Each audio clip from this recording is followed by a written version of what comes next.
దృశ్యాన్ని కానీ, ఒక చిత్రపటాన్ని కానీ, ఒక ఛాయాచిత్రాన్ని కానీ, ఒక వ్యక్తి రూపాన్ని కానీ, ఒక శిల్పాన్ని కానీ మనం చూసినప్పుడు ఒకానొక అనుభూతి మన మనసు మీద ముద్ర వేస్తుంది.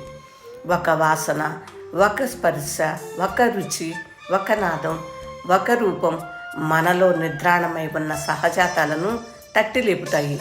నిత్య జీవితంలో కలిగే ఈ అనుభవ వైవిధ్యము కళా సృష్టిలో కూడా సంవేద్యమవుతుంది, సామాజికుడికి అనుభూతమవుతుంది.